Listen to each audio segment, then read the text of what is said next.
Welcome, history enthusiasts.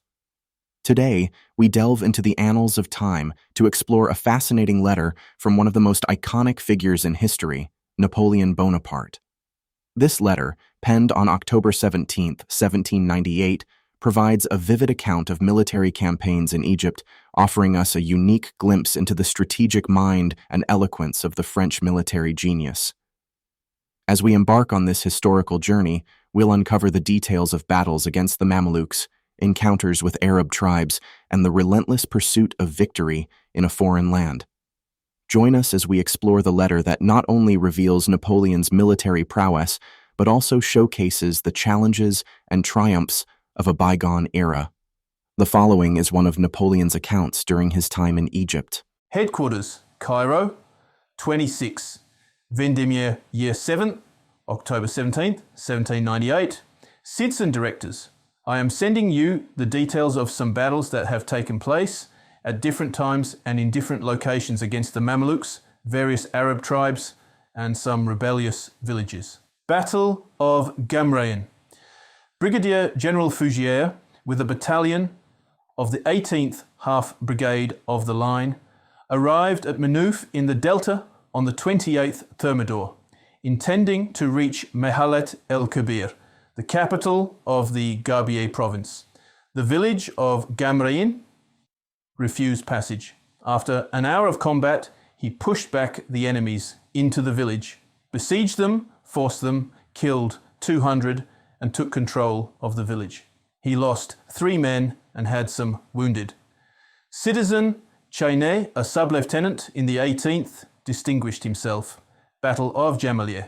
General Duguay dispatched on the first complementary day General Damas with a battalion of the 75th Line to explore the Ashmoun Canal and subdue villages that resisted obedience. Upon reaching the village of Gamreïn, a group of Arabs joined by the fellahs or inhabitants attacked our troops. Dispositions were quickly made and the enemies were repelled. Chief Battalion of the Engineering Corps, Cazals, particularly distinguished himself. Battle of Mit Gamar. The Arabs from Dern occupied the village of Dondate, surrounded on all sides by flooding. They believed themselves impregnable and infested the Nile with their piracy and brigandage. Brigadier Generals Murat and Lanus were ordered to march there and arrived on the 7th Vendemiaire. The Arabs were dispersed after a light skirmish. Our troops pursued them for 5 leagues, wading through water up to their waists. Their herds, camels, and belongings fell into our hands. Over 200 of these wretches were killed or drowned. Citizen Netherwood, assistant to the staff, distinguished himself in this battle.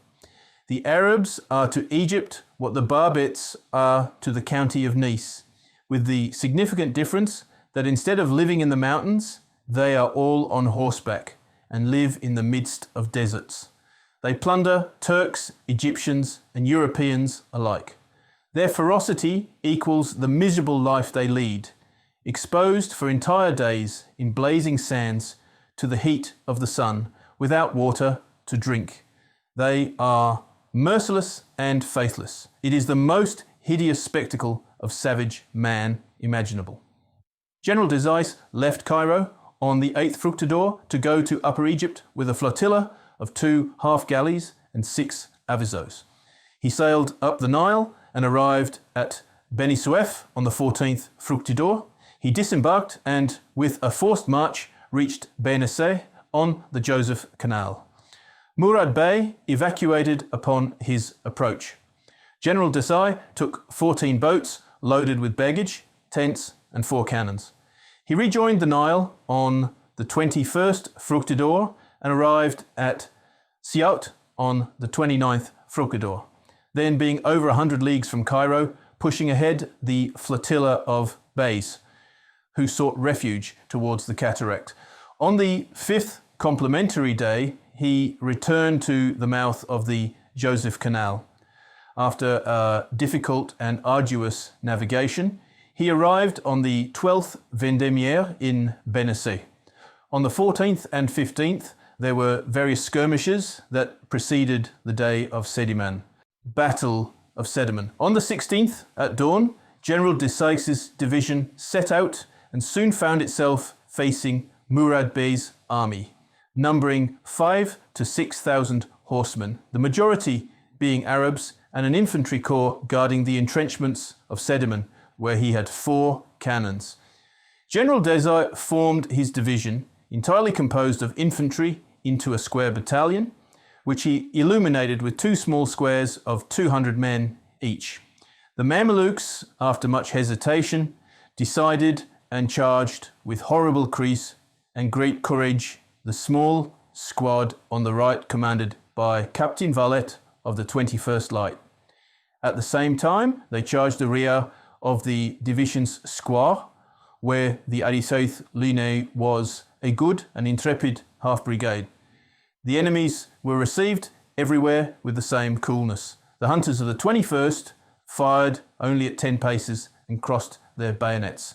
The brave men of this intrepid cavalry came to die in the ranks after throwing masses and weapon hammers, rifles, pistols at the heads of our people. Some, having had their horses killed, slipped belly to the ground to pass under the bayonets and cut the legs of our soldiers. All was in vain. They had to flee. Our troops advanced on Sediman despite 4 cannons, whose fire was all the more dangerous as our order was deep. But the charge was like lightning, and the entrenchments, cannons and baggage remained ours. Murad Bey had 3 Beys killed, 2 wounded, and 400 elite men on the battlefield. Our loss amounted to 36 men killed and 90 wounded. Here, as in the Battle of the Pyramids, the soldiers made a considerable booty. Not a Mameluke on whom 400 or 500 louis were not found. Citizen Conru, chief of the 61st, was wounded. Citizens Rapp, aide-de-camp to General Decisive, Valet and Sacrost, captains of the 21st, Senneville of the 61st, Jérôme, sergeant of the 88th, particularly distinguished themselves. General Friant maintained in this battle the reputation he had gained in Italy and Germany. I request the rank of Brigadier General for Citizen Robin, Chief of the 21st Light Half Brigade. I have advanced the various officers and soldiers who distinguished themselves. I will send you the list at the first opportunity. Bonaparte.